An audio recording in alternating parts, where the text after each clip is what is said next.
ही नाती परत नाहीत. डोक्यावर पदर घेतलेल्या नऊवारीतल्या म्हाताऱ्या, टोपी बिपी धोतर घातला, ही शेवटची पिढी हो. ही माणसं परत औषधाला सुद्धा सापडायची नाहीत. ज्यांच्याकडे ही माणसं आहेत त्यांना जपा, त्यांच्यासोबत संवाद ठेवा, त्यांच्यासोबत स्पर्श ठेवा. भाऊ भाऊ, बहीण भाऊ, ही नाती. अहो, ज्ञानोबा समाधीला जायला निघाले, निवृत्ती महाराज रडायला लागले.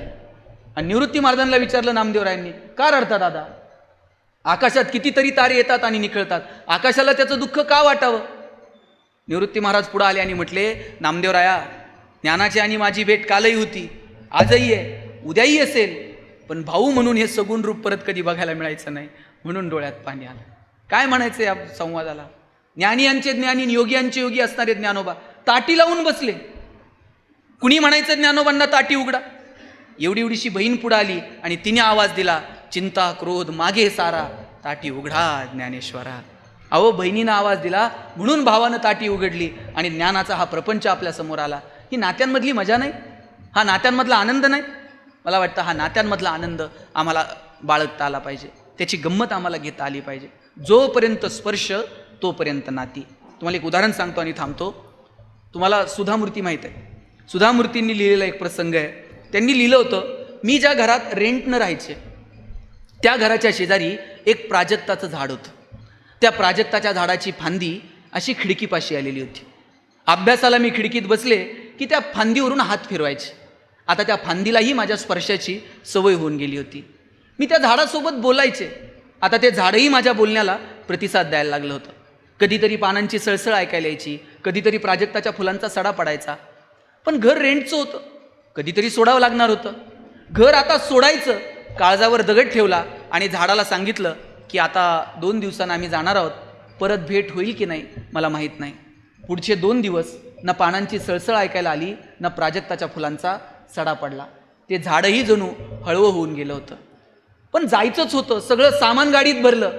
आता मलाही गाडीत बसायचं, पण मला वाटलं शेवटचं त्या झाडाला भेटून यावं. शेवटचं म्हणून त्या झाडाला भेटायला गेले. शब्द सुचत नव्हते, म्हणून थेट झाडाच्या खोडाला घट्ट मिठी मारली आणि रडायला लागले. 2 मिनिट माझे डोळे बंद होते. गच्च झालेले डोळे 2 मिनिटांनी उघडले आणि बघते तर काय, बाजूला प्राजक्ताच्या फुलांचा सडा पडलेला होता. जणू ते झाड सांगत होतं, रडू नको, भेटू पुन्हा कधीतरी, जा आता छान, घे निरोप माझा. मी निघून गेले. 1-2 वर्षांनी मी पुन्हा त्या गावात आले आणि कुणाला तरी विचारलं, का हो, आमच्या जुन्या घराच्या शेजारी एक प्राजक्ताचं झाड होतं, ते अजून आहे का? तेव्हा कुणीतरी म्हटलं, झाड तसंच आहे, फक्त खिडकीपाशी आलेली फांदी मात्र सुकून गेली. जोपर्यंत स्पर्श आहेत तोपर्यंत नाती आहेत. ज्या दिवशी स्पर्श संपले त्या दिवशी नाती संपली. म्हणून तो स्पर्श, त्या स्पर्शातली मजा, त्यातलं ते पावित्र्य आपण कायम जपण्याचा प्रयत्न येणाऱ्या काळात केला पाहिजे. आणि घरामध्ये म्हातारी माणसं असली पाहिजेत, वडीलधारी माणसं असली पाहिजेत. आपल्या मुलांना ज्ञानोबा तुकोबा आपण समजून सांगितले पाहिजेत. आपल्या पोरांना संविधान आपण समजून सांगितलं पाहिजे. एक चांगला माणूस म्हणून आपल्याला आपल्या लेकरांना घडवता येईल का, याच्यासाठी प्रयत्न करा. शेवटचं एक उदाहरण सांगतो आणि थांबतो. मी परवाच वाचलं. मला असं का वाटतं माहिती आहे का, घरात म्हातारी माणसं असली पाहिजेत. आजोबा, आजी, नातू, आता ही शेवटची पिढी असं आहे ज्यांच्याकडे काही नाती शिल्लक आहेत. आता येणाऱ्या पिढीला मावशी मिळणार नाही, चुलता मिळणार नाही. आपल्याकडं म्हण होती, आई मोरो आणि आता मावशी नाही. पोरं बापाकडे हट्ट करत नव्हती, तेवढं चुलत्याकडे करायची. बापाला म्हणायला घाबरायची. मग चुलता कुठंतरी नोकरीला असणार, मग त्या चुलत्याला फोन करणार, नाना गावाला येताना ह्या आणा, तात्या ते घेऊन या. चुलताही त्याच्या हट्ट, पोरांचे हट्ट पुरवत नाही तेवढे चुलते पुतण्यांचे हट्ट पुरवत होते. एकच जण नोकरीला लागायचा, बाकीचे 2-3 गावाकडे शेतीला असायचे. मग जे नोकरीला लागले त्याची कायम सोसायटी. माझ्या वडिलांची सोसायटी रिटायरमेंट नंतरही भरावं लागली. जबाबदाऱ्या स्वीकारत होती ही माणसं. तुमची पिढी अशी आहे की ज्यांना जबाबदाऱ्या स्वीकारण्यामध्ये आनंद वाटत होता. आता आम्हाला जबाबदाऱ्याच काय आहेत?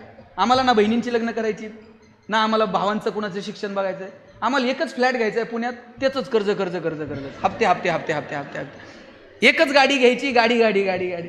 अहो, ही पिढी यांनी भावांना पाईपलाईन करून दे, कोणाला शेती घेऊन दे, बहिणींची लग्न कर, बहिणींच्या पोरांची शिक्षण कर. पैसे, पगार किती किती पगार होता गुरुजी नोकरी? पहिला पगार किती होता? हां, 200-500 रुपयांनी नोकऱ्या सुरू झाल्या. आत्ता माझे वडील मुख्याध्यापक म्हणून रिटायर झाले, 15,000 रुपये पगार होता. 7वा वेतन आयोग नव्हता. आता पेन्शन 30,000 असेल त्यांना. या लोकांकडे पैसेच नव्हते, पण आनंदी होती ही माणसं. इथून जर बायको कधी म्हणली, आता नारायणगावहून जर बायको कधी म्हणली ना, चला जुन्नरला जाऊ, किल्ल्यावर जाऊन येऊ, गाड्या नव्हत्या आपल्याकडं. मित्राची गाडी घ्यायची, त्याच्यात निम्म रॉकेल निम्म पेट्रोल. निम्म्या रस्त्यात आल्यावर गाडीतलं पेट्रोल संपणार.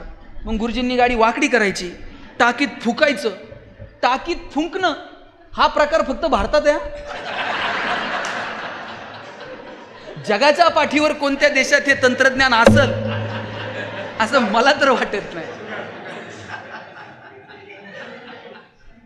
आणि ती गाडी वाकडी केल्यानंतर बायको असं बघायची, कोणत्या मुहूर्तावर यांची माझी गाठ पडली कोणाच ठाऊक. अशात बायकोनं नुसता खांद्यावर हात ठेवू द्यावं, कित्येकांच्या गाड्या बिना पेट्रोलच्या किल्ल्यावर गेल्या. पैसे नव्हते पण आनंद किती होता. आता पगार एवढे, AC गाड्यांमध्ये नवरा बायको निघतात. बायको तिकडच्या खिडकीतनं तिकडे बघते, नवरा इकडच्या खिडकीतनं इकडे बघते. ड्रायव्हर मधल्या आरशातनं दोघांकडे बघतो. हे बोलत का नाही? त्यांना अडचण काय?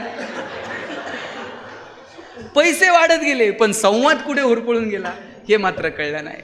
नात्यांमधला तो संवाद आहे ना, तो मात्र कायम ठेवला पाहिजे. मी का म्हणतो घरात म्हातारी माणसं पाहिजेत? मी परवा एक किस्सा वाचला. त्यानं लिहिलं होतं, मी एसटीतनं फिरत होतो, लोणावळ्याला आमची एसटी थांबली आणि एसटी स्टँडवर एक आजी भुईमुगाच्या शेंगा विकत होती. मी गेलो, आजीकडनं शेंगा घेतल्या, गाडीत येऊन खात होतो. गाडी निघायला उशीर होता. 2 मिनिटानं बघितलं, जिच्याकडनं शेंगा घेतल्या ती आजी अशी लंगडत लंगडत गाडीकडे येत होती. मी ज्या एसटीत बसलोय त्याच एसटीत आजी आली. तिची भिरभिरती नजर काहीतरी शोधत होती. माझी आणि आजीची नजर झाली. आजी मला म्हणली, ए बाबा घावला एकदाचा, ये इकडं. मी घाबरतच आजीकडे गेलो. म्हणलं, आजी माझं काही चुकलं का? ती म्हणली, तुझं काय नाही चुकलं, शेंगा घेतल्या आणि पळत एसटीला आला, तुझी आठाने राहिली की माझ्याकडे. आजीला म्हणलं, आजी आठाने द्यायला एवढ्या लांब आली आणि तुझी शेंगाची पाटी तिकडं उघडी ठेवली होय. आजी म्हणली, आंधळ्याची गुरं देव राखत असतो. आजी आठाने द्यायला एवढ्या लांब आली. आजी म्हणती, तुझ्या आठाने जर माझ्याकडे राहिले असते तर ते परत करायला मला पुन्हा जन्म घ्यावा लागला असता. पोरगा म्हटला, नसती गाडबेड झाली तर हे पैसे कोणाला तरी देऊन टाकायचे. त्यावर म्हातारी म्हणती, लोकाच्या पैशावर पुण्य नाही कमवता येत, तुझे तुला राहू दे, मग बघू काय असेल ते. कोणत्या पुस्तकातून शिकायचं हे मला सांगा. हे कोणत्या ग्रंथातून आम्ही हे तत्त्वज्ञान शिकायचं मला सांगा. घरात ही म्हातारी माणसं असावी लागतात की ज्यांच्याकडे हे जगण्याचे धडे आपण आपल्या पोरांना देता यावेत. आजोबांना सगळं जग बघून झालं आहे. आजोबाच मित्र आता काय त्यांचं राहिलेलं नाही आहे. सगळी दुनियादारी बघून झाली. आजोबांचा शेवटचा मित्र जर कोण असेल तर त्यांचा नातू असतो. आणि नातवाला अजून सगळं जग बघायचं आहे. त्याचा पहिला मित्र जर कोण असेल तर त्याचे आजोबा असतात. ही जी नाती आहेत ना, या नात्यांमधली मजा घ्या, आनंदानं जगा.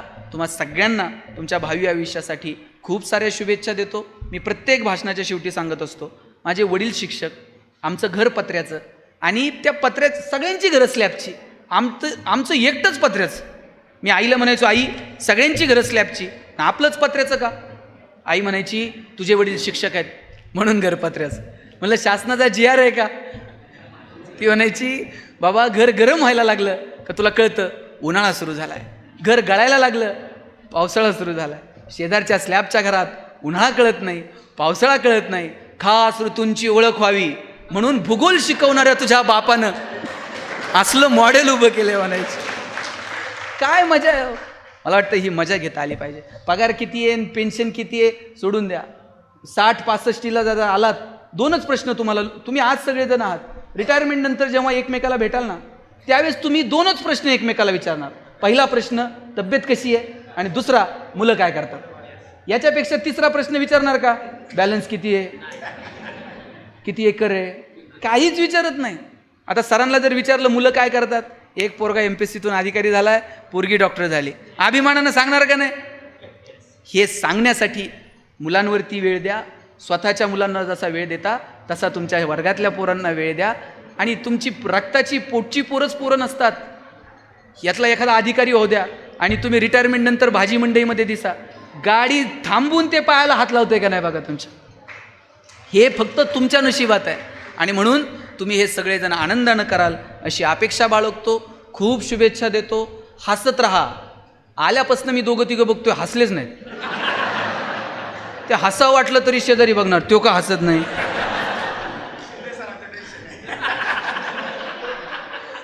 तुम्ही ठरवलंय का ह्या पॅनलच्या लोकांनी हसायचं, यांनी तुझ्याकडे रागानं बघायचं?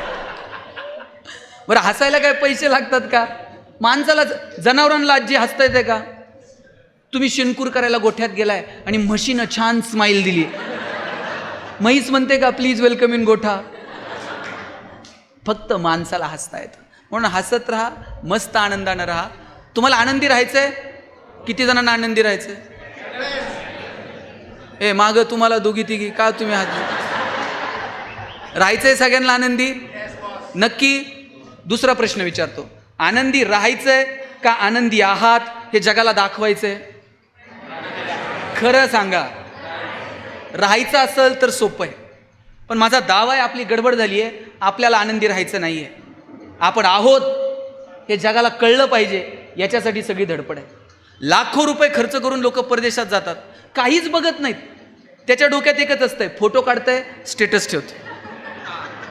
त्याला बघण्यात इंटरेस्ट नाही आहे, मी कुठं आहे हे जगाला कळलं पाहिजे, याच्यात इंटरेस्ट. बरं, स्टेटस ठेवलं तर चूक नाही आहे, मोबाईल आहे, ठेवता येत आहे, ठेवलं पाहिजे. पण खरं दुःख कधी आहे माहिती आहे? ज्याच्यासाठी स्टेटस ठेवलं त्यानं जर बघितलं नाही, सगळ्या ट्रिपचे पैसे वायाला गेले. तुम्हा सगळ्यांना खूप साऱ्या शुभेच्छा. No once more, no retake for any moment. So please please please dear friends, keep smiling.